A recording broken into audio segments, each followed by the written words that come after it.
여기 한 남자가 어깨를 들썩이며 통곡을 하고 있습니다. 아시다시피 베드로입니다.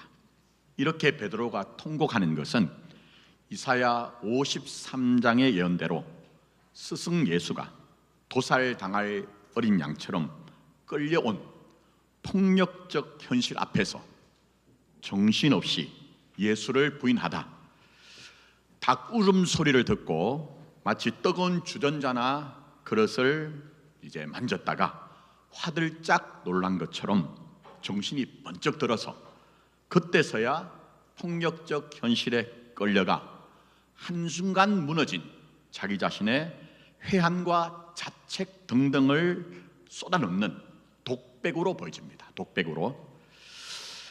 자, 그러나 이 사건을 보고한 누가는 의사 출신이다 보니까요, 조금 더 직업에서 온 그런 이제 특성처럼 자세하게 보고를 합니다.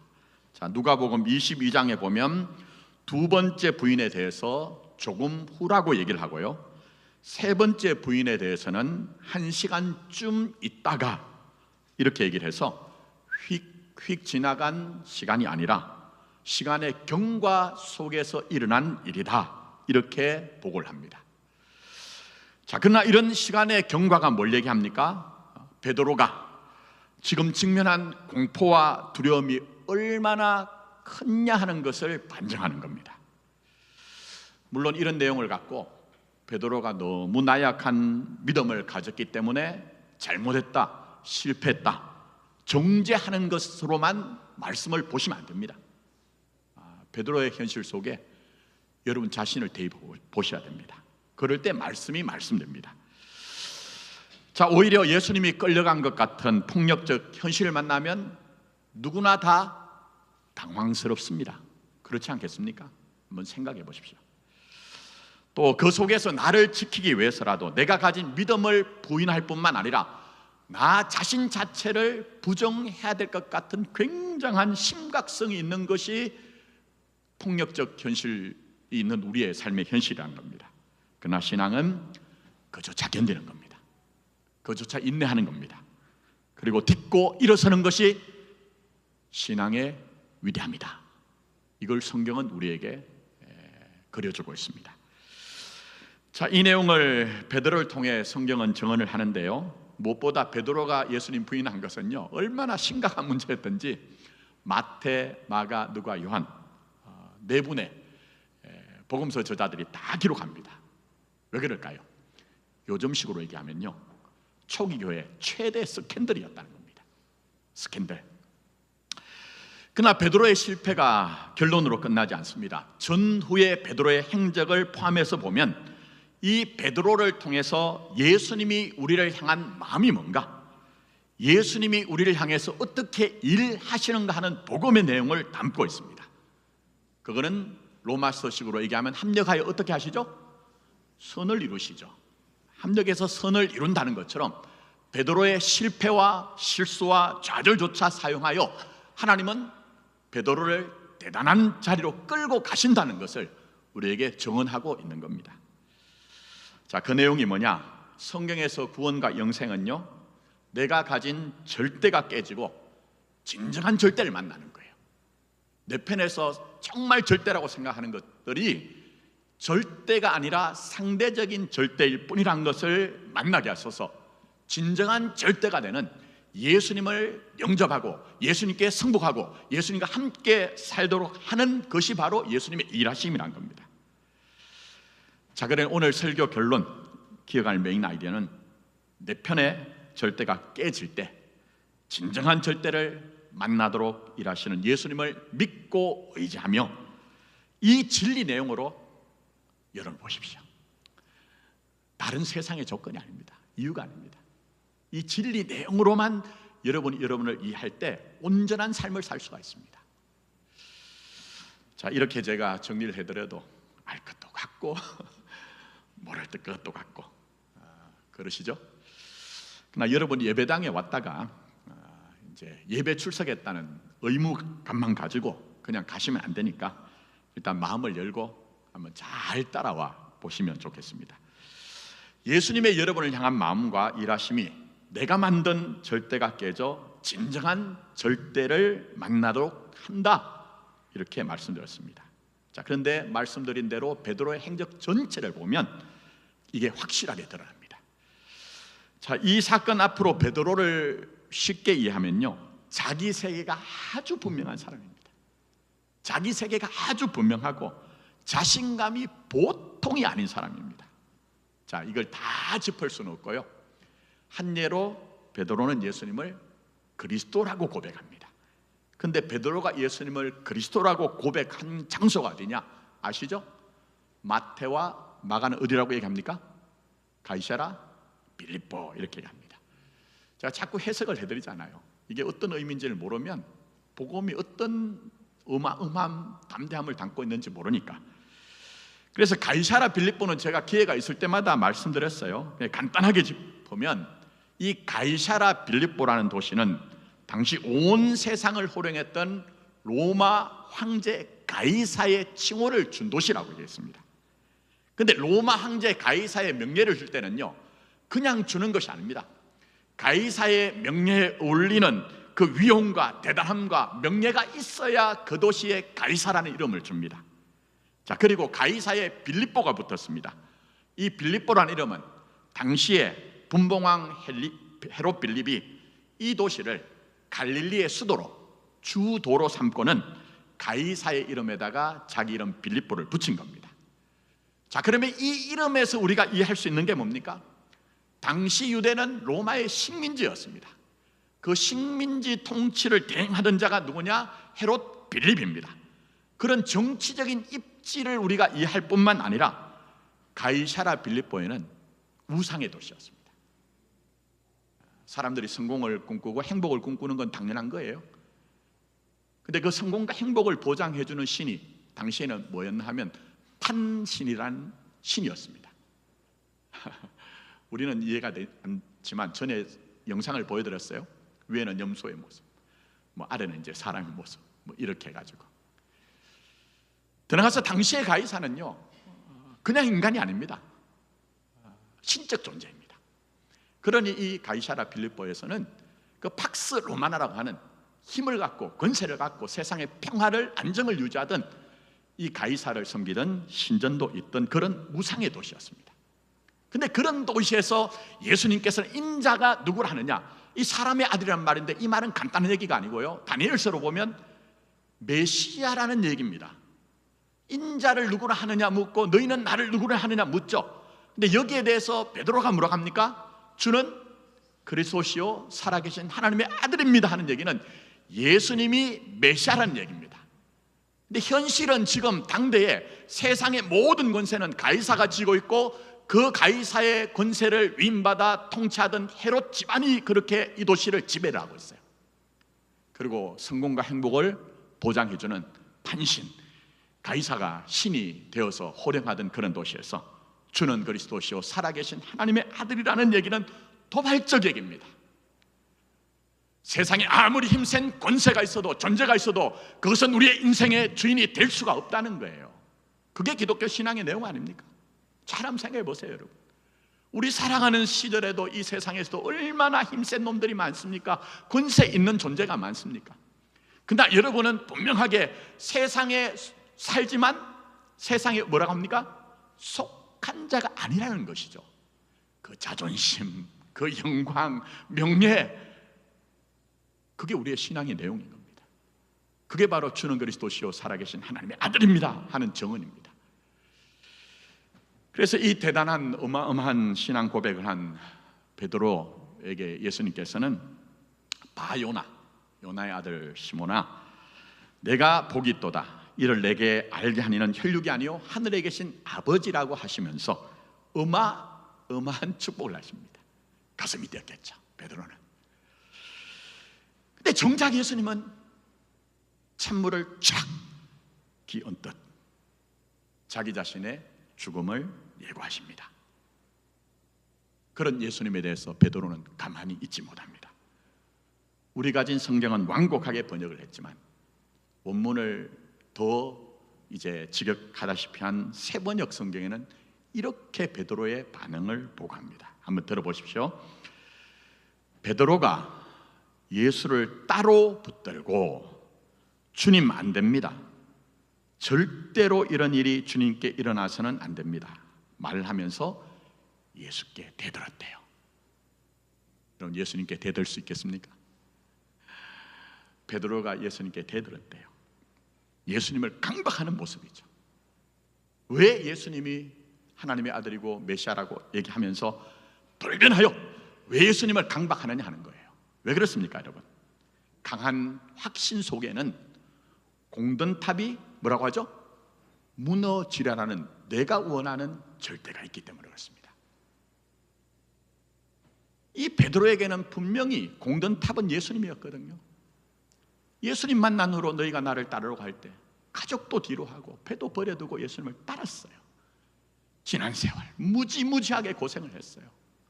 그러면 이제는 공든탑이 무너지려는 그 인간의 속성대로 내 공든탑이 되는 예수님이, 제가 역사를 통해서 계속 말씀드리죠. 과거의 마카비 혁명 때에 그 마카비가 혁명을 일으켜서 예루살렘 성에 올라가서 온 세상의 판을 뒤집고 그 후에 자기에게 헌신한 사람들에게 농공행상을 해가지고 좌편과 우편에 세운 것처럼 이제 예수님이 예루살렘 성전에 올라가면 이 세상을 완전히 뒤집을 때에 무관심하지 않으실 거다. 내가 그동안 수고하고 고생하고 어렵게 살았던 모든 것들을 보상해 주실 것이다. 이런 절대적인 기대가 있었단 말입니다. 그러나 그런 절대적 기대가 무너집니다. 공든탑이 무너지려고 하지만 공든탑이 무너져 보면 더 힘듭니다. 맞죠? 공든탑이 무너지려고 하지만 정작 내 공든탑이 무너질 때 더 아프고 힘든 거예요. 바로 예수님이 지금 대제사장 앞에서 신문받고 정죄받는 순간이 그런 순간입니다. 마치 도수당할 어린 양처럼 끌려와서 무기력한 모습으로, 처절한 모습으로 수치와 모멸을 당하는 그 예수님이 바로 공든탑이 무너진 것처럼 베드로에게 그런 순간입니다. 그러나 정작 예수님은 그런 순간도 다 견디십니다. 베드로 입장에서는요, 세상 말로 미치고 환장하고 거기다가 폴짝 뛸 지경이에요.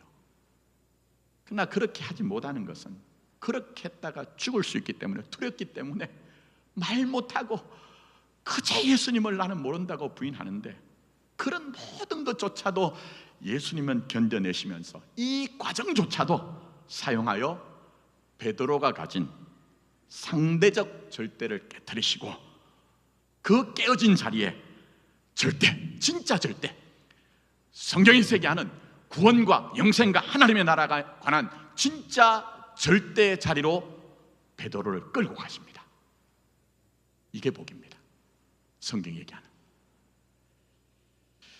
그래서 그렇게 일하시는 예수님의 일하시는 정도가 어느 정도냐 하는 것을요, 베드로를 통해서 보여주는데, 결정적인 것이 있다면 부활하신 후에 찾아온 예수님을 만났음에도, 요한복음 21장을 잘 아시죠? 제가 자주 인용해서, 부활하신 주님을 만났음에도 베드로는 다른 제자 6명에게 나는 물고기 잡으러 가노라 이렇게 얘기합니다.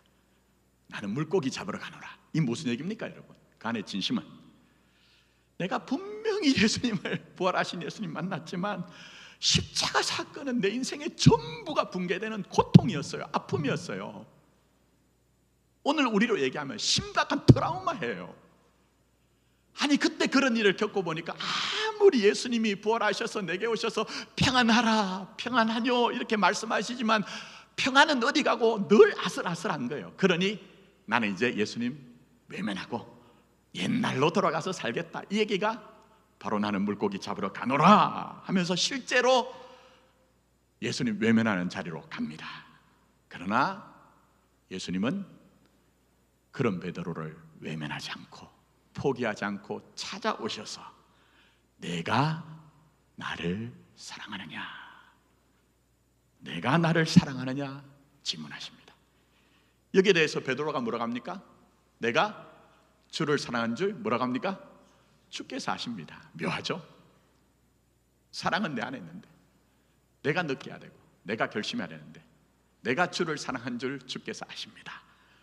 그렇게 응답합니다. 무슨 얘기입니까? 이 말은 내가 정말 주님을 사랑하는 것이 진심이었습니다. 그게 진실이었지만 십자가라는 폭력적 현실 앞에서는 내 진심이 견뎌내질 못했습니다. 결국 내 각오와 진심이 십자가 앞에서는 무너졌습니다. 그러니 마음은 있으나 사랑할 실력이 없는 것이 나 자신의 실존입니다 하는 것이 내가 주를 사랑하는 줄 주께서 아십니다 하는 고백입니다. 그런데 예수님은 그런 베드로에게 뭐라고 하십니까? 내 양을 먹이라고 하세요.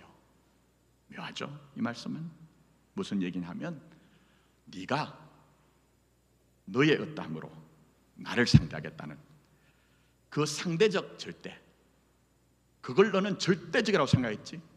그 상대적 절대가 무너진 것 때문에 자신이 없냐? 쩔고 있냐? 두려워하고 있느냐? 아니다. 오히려 그 무너진 너 자신에 대해서 절대적인 내 사랑이 너로 하여금 사랑에 응답하여 살도록 하겠으니 그러니 도망가지 마라, 도망가지 마라. 이 얘기가 내 어린 양을 먹이라는 얘기입니다. 종교적인 과업을 성찰한 얘기가 아니에요. 그 정도로 여러분 이해를 하시면 안 됩니다. 여러분 인생에 대한 얘기예요. 인생에 대한 얘기. 이렇게 탁구공이 왔다 갔다 하듯 이를 티키타카라고 얘기하죠. 저는 그런 예수님이 너무 좋습니다.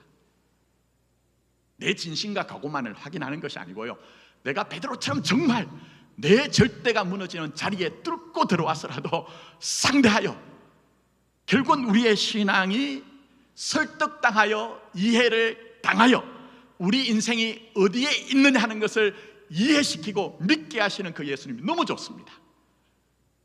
그게 여러분의 인생에 지금까지도 그랬고 앞으로도 그렇다는 겁니다. 그래서 베드로의 통곡도요, 제가 시작하면서 말씀드렸지만 독백이라고 말씀드렸지만 독백이 아닙니다. 절대 그렇지 않습니다. 누가복음 다시 좀 인용을 할게요. 22장 61절 62절에 세 번째 부인에 대해서 이렇게 얘기합니다. 주께서 돌이켜 베드로를 보시니, 이렇게 이제 말씀이 등장합니다. 그 후에야 베드로가 주의 말씀 곧 오늘 닭 울기 전에 내가 세 번 나를 부인하리라 하심이 생각나니 밖에 나가서 심히 통곡하니라가 나옵니다. 무슨 얘기입니까? 제가 지난주 말씀드린 것처럼 오늘도 말씀드린 것처럼 예수님은 창조주 하나님으로서의 모든 영광과 명예와 권세와 능력을 내려놓은 무력한 모습입니다. 철저하게 무력한 모습입니다. 그리고 온갖 심한 모욕을 당하고 계십니다. 그러나 그 자리조차도 예수님은 베드로로 하여금 우리의 진심과 각오가 만든 절대가 얼마나 허약한가 하는 것들을 직면시키고 계십니다. 그게 바로 말씀드린 주께서 돌이켜 베드로를 보신다는 얘기입니다. 이 본다는 것은 그냥 본다는 얘기가 아닙니다. 그렇다고 원망과 질시의 눈총을 날린다는 그런 얘기도 아닙니다. 이 보셨다는 말은 하늘 뜻하는 N과 본다는 블레포가 합쳐진 N 블레포입니다. 무슨 얘기냐 하면요, 사람은 뭐로 보죠? 사람을 외모로 봅니다. 그러나 하나님은 사람을 외모로 보지 않고 뭐로 보시죠? 중심을 보시잖아요. 그래서 이 처절한 무력의 자리, 치욕의 자리에서조차도 예수님이 베드로를 보는 것은 겉으로 드러나는 자신을 부인하는 그 베드로의 겉모습을 보는 것이 아니라 사랑에 대한 진심은 있음에도 불구하고 폭력적인 현실 앞에서 두려워서 공포스러워서 예수님을 부인하고 있는 그 안타까운 베드로의 속사람의 모습을 지금 보고 계시다는 거예요. 그게 바로 엔블레포라는 거예요. 엔블레포. 그래서 이 예수님의 눈빛을 보게 된 베드로, 진심과 각오는 있으나 사랑에 대해서 온전하게 응답할 수 없는 자기 자신의 모습을 보게 되죠. 그래서 통곡하는 것이 독백이 아니란 겁니다. 예수님의 그 사랑의 눈빛에 대한 응답으로서 지금 통곡하고 있다는 거예요. 그리고 이것은 자꾸 누적이 되죠. 앞에서부터 또 제가 말씀드린 것처럼 부활 후에도. 그래서 베드로가 고백했던 주는 그리스도시요 살아계신 하나님의 아들입니다, 다른 사람은 다 주를 버려도 나는 주를 떠나지 않겠습니다 했던 그 말로 다 할 수 없는 자신감, 결심, 각오가 무너진 자리에서 우리 자신도 때로는 오늘 본문에 나오는 베드로처럼 자기의 신앙을, 심지어 자기 존재 자체를 부인하는 것처럼 볼 때가 있습니다. 그러나 성경은 우리에게 말씀합니다. 그조차 안고 가신답니다. 제발 오해하지 마십시오. 저도 과거엔 그렇게 오해했습니다. 내가 잘나야, 내가 강해야, 내가 멋져야 예수님이 나를 상대하신다고 그렇게 우리는 오해를 하지만 성경은 우리에게 증언합니다. 내가 절대라고 생각했던 그 상대적 절대가 무너져서 베드로처럼 통곡하는 그 순간에도 엠블레퍼 천천히 보시고 깊게 보시고 오래 보시면서 그런 너 자신을 안고 간다고 그렇게 말씀하고 계십니다. 그게 전부 성경의 내용인데요, 그렇기 때문에 우리가 예수를 믿으면 믿을수록 어떻게 됩니까? 그런 예수님을 더욱 더 사랑해 가는 거예요. 한 번에 해결하시는 것이 아니라 지금까지 여러분의 인생의 세월에서 앞으로 여러분의 펼쳐진 인생의 세월 속에서도 살면 살수록 더욱 더 예수를 사랑하게 하시는 거예요. 그래서 오늘 성경 일과인 창세기 28장 사건은 잘 아시죠? 간단하게 말씀드립니다. 야곱은 장자의 권리를 사모했습니다. 아버지의 축복을 엄청나게 갈구했습니다. 그러나 차자입니다.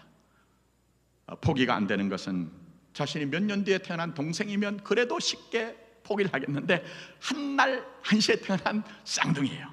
그니 포기가 쉽겠습니까?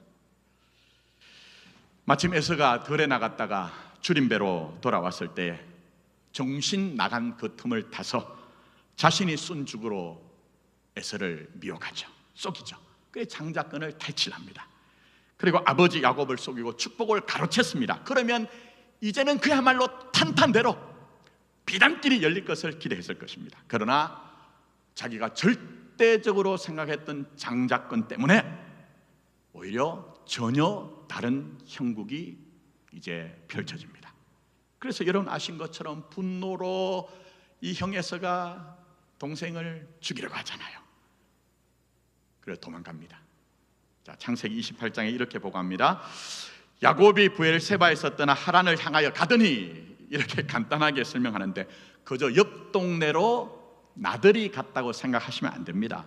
이 길은 무려 1100km가 넘는 길입니다. 교통이 발달된 데가 아닙니다. 걸어서 가야 됩니다. 힘들다는 정도가 아닙니다. 고대 사회에서는 고향을 떠나고 집을 떠나면 죽을 수 있다는 얘기입니다. 죽을 수 있다는 얘기입니다. 그리고 집으로 돌아올 아무 가망성이 없습니다.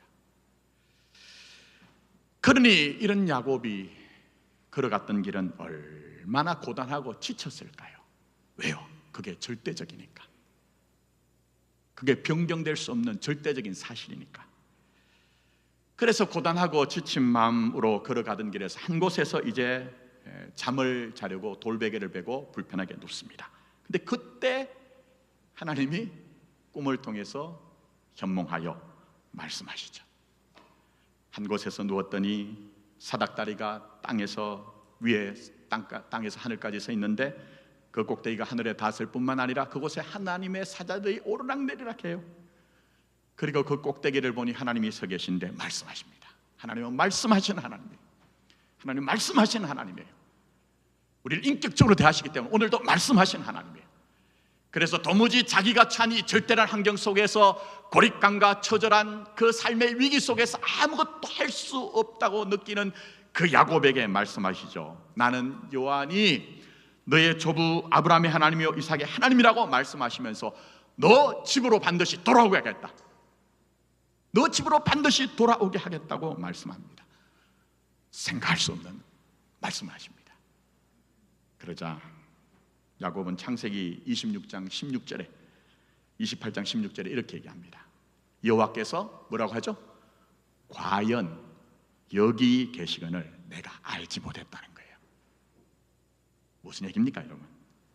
내 형편으로 나를 보니 절대 절대 하나님은 나와 함께 하시지 않는다고 느낀 거예요. 그 강한 확신을 가질 수밖에 없는 것은 자신의 실패와 좌절과 낙담, 뭘 잘해가지고 지금 겪는 일이 아니에요. 솔직하게 말씀드리면 못났기 때문에 지금 겪는 일이거든요. 그러니 더 면목이 없는 거예요. 이 상황이 내게 너무 절대적인 세계라는 거예요. 그러나 그 절대라고 느끼던 그 상황 속에 하나님은 뚫고 들어오십니다. 그래서 네가 지금 느끼고 있는 절대라는 상황은 절대가 아니다. 진정한 절대는 내가 너를 사랑하는 그 사랑이 절대적인 것이다. 이거를 말씀하신 겁니다. 이것에 대한 승복이 여호와께서 과연 여기 계시거늘 내가 알지 못하였도다, 이 고백입니다. 저는 오늘 예배드린 여러분들이 오늘 삶의 환경에서 이런 당황스러움, 내 삶을 뚫고 들어와서라도 진정한 사랑은 내 인생을 안고 가는 하나님의 섭리와 경륜과 일하심 안에 있다는 것을 경험하는 놀라운 복을 누리는 그런 여러분이 되었으면 좋겠습니다. 그래서 이런 고백을 하는데 더 극적인 것이 있습니다. 그게 뭐냐면 오늘 이제 성경 읽어 보시면 제가 잘못 인쇄했어요. 연초에 성경 일간을 만들면서 얼마나 성경 66권을 갖다 놓고 고생을 했던지, 그 다음 인쇄를 하고 난 후에는요, 이게 보기가 싫은 거예요. 안 봤더니 다시 보니까 이게 사도행전 5장이 아니고 9장이에요. 아시죠 여러분? 바울의 소명장입니다. 여러분이 나중에 이제 한번 살펴보시고 빌립보서 3장에 보면 사도 바울이 자기를 소개하는 소개서가 나옵니다. 자, 거기에 이렇게 얘기합니다. 난지 8일 만에 할례를 받고 이스라엘 족속이요 베냐민의 지파요 히브리인 중에 히브리인이요 율법으로는 뭐라고 얘기하죠? 바리새인이요 라고 자기를 소개합니다. 요건 무슨 얘기냐 하면 내가 진정한 절대가 되는 예수를 만나기 전에 내가 생각하던 절대는 명분의 세계였던 율법이 나의 절대였다, 전부였다, 이런 얘기입니다. 그 얘기입니다. 그래서 어떤 일이 발생합니까? 예수님은 분명히 나는 율법을 폐하러 온 것이 아니라 완성하러 왔다고 말씀하셨음에도 불구하고 사도 바울로서는 그 얘기를 바늘 것만큼도 받아들일 수가 없는 거예요. 예수는 내가 생각하는 절대라는 그 명분의 세계인 율법의 체계를 무너뜨리는 율법의 원수일 뿐이에요. 파괴자일 뿐이에요. 그리고 그 예수를 따른다고 하는 예수쟁이들은 결국 그들은 이 세상에 존재할 존재가 아니기 때문에 이 세상에 삭제라고 하는 그 삭제하려고 하는 열심을 갖고 달려가고 있는 거예요. 그게 바로 상대적인데 내 편에서 절대적이라고 오해하는 것이 나은 비극입니다. 비극입니다. 우리 많이 그렇잖아요. 우리 그 지난날 겪었잖아요. 옳다 바르다 한 것 때문에 우리가 겪은 일들 다 그런 거예요. 다 그런 거예요. 그러나 놀라운 것은 인간적으로 보면 철천지 원수처럼 불가능한 관계, 세상적으로 보면 정말 예수님은 철천지 원수처럼 불가능한 관계에 있던 바울을 버려두지 않습니다. 놀라운 일이죠. 놀라운 일이죠. 바울이 가졌던 그 견고한 절대라는 세계를 뚫고 들어와서 사울아, 사울아, 내가 어찌하여 박해하느냐는 일성으로 바울의 강고한 그 절대라는 세계를 흔드십니다. 그 절대라는 세계, 예수의 일하심이 그렇습니다. 당한 바울은 주여 누구십니까? 라고 묻습니다. 이는 자신이 유지하던 율법이라는 명분의 세계가 흔들리는 것에 대한 당황이에요. 동시에 자신의 강고한 세계를 뚫고 들어온 살아계신 예수, 역사하신 예수, 은혜로 나를 대하시는 예수에 대한 그 절대적인 사랑에 대한 승복의 시작이 되는 발걸음의 시작입니다. 그렇게 시작된 사도 바울의 삶은 자신의 절대가 아닌 구원과 영생이 있어 절대적 절대가 되는 예수님의 사랑에 완전히 녹습니다. 완전히 녹습니다. 그래서 그 사랑으로 현실을 이해합니다. 여기에 대해 대표적으로 한 구절만 인용하면 로마서 8장 38절 39절에 내가 확신하노니 사망이나 생명이나 천사들이나 권세자들이나 현재리나 장래리나 능력이나 높음이나 깊음이나 다른 어떤 피조물이라도 우리를 우리 주 그리스도 예수 안에 있는 하나님의 사랑에서 어떻게 해요? 끊을 수 없다. 세상에 존재하는 모든 것들은 하나님의 그 절대적인 사랑에서 끊을 수 없다. 어떤 것도 이길 수 없다는 하나님의 사랑의 놀라움에 대한 증언을 하고 있습니다. 이게 바로 신자의 인생입니다. 여러분, 예수님 누구십니까? 이 말씀을 좀 정리하면서 베드로를 봐도 그렇죠, 또 야고보를 봐도 그렇죠, 바울을 봐도 그렇죠. 우리 편에서 붙던 절대가 만약 진정한 절대가 아니라면 그 절대를 뚫고서라도 들어와서 진정한 절대는 예수의 사랑, 이것을 깨닫게 하시고 배우게 하시고 믿게 하십니다. 그게 바로 신자의 인생입니다. 그래서 여러분의 인생의 세월도 잘 보십시오. 좀 쉽게 말씀드리면 누구나 그토록 좋아하는 돈이 살다 보면요, 그게 전부가 아니라는 고백이 나오게 됩니다. 그렇죠, 여러분? 젊은 분들은 모를 수가 있어요. 근데 세월이 준 유익입니다. 누구나 다 좋아하는 돈이 그게 진짜 전부가 아니라는 것을 깨닫게 됩니다. 또 더 나가서 권세를 가졌다고 해도 그게 진짜 잘난 것이 아니라는 것을 알게 하십니다. 심지어 여러분이 정말 친하게 지내던 관계 있죠, 혈육의 관계보다, 가족보다 더 친하게 지내던 관계, 그 사람이 없으면 내 인생이 막 허물어질 것 같이 생각했던 그 관계조차도 영원치 않다는 것을 알게 하시고 진짜 절대는 예수의 사랑밖에 없다는 것을 알고 우리로 하여금 더욱 더 예수를 사랑하게 하는 거예요. 그게 신자 인생에 일어난 하나님의 위대하심입니다. 예, 말씀했습니다. 절대가 깨져야 진정한 절대를 만난다. 이건 여러분에게만 허락한 복입니다. 왜 그런지 아십니까? 세상 말로 세상은 죽었다가 깨어나도 모릅니다. 이해를 위해서 제가 평소 설교가 너무 좀 진지하다 못해서 딱딱하다고 해서 오늘 유머 하나 말씀드리려고 합니다. 어떤 경상도 할머니가요, 신앙 좋은 며느리 때문에 예배당을 갔답니다. 그건 전도가 아니라 체포당하여 간 거겠죠? 같습니다. 그래서 교회를 갔다 와서 그 다음 주에 경로당에 나갔는데 한 할머니가 예배당에 다녀온 할머니에게 묻는 겁니다. 예수가 죽었다 카던데 왜 죽었다 카더노? 물었답니다. 그랬더니 교회 다녀온 할머니가 얘기를 합니다. 몰라, 목사가 앞에서 십자가에 달려 못에 찔려 죽었다 카던데 내가 뭐 머리 풀고 다닐 때부터 죽을 줄 알았다. 얘기하더랍니다. 무슨 얘기입니까? 예배당 들락날락 하는 것을 해결이 안 되나? 여러분, 웃는 것은 우리는 그렇지 않기 때문이죠. 이게 아무것도 아닌 게 아니고요, 엄청난 일입니다. 그러니 다시 말씀드립니다. 살면서 베드로처럼 통곡하실 때가 있을 겁니다. 야곱처럼 도망갈 때도 있으실 거예요. 심지어 알지 못해서 진짜 예수님을 부인하고 싶진 않으나 부인하는 현실도 있을 겁니다. 그러나 놀라운 진리는 뭡니까? 그런 너 자신을 내가 포기하지 않고 네가 생각했던 절대를 내려놓아 진짜 절대는 내 안에 있다는 것을 알게 하니 나를 의지하라, 이렇게 말씀하고 있습니다.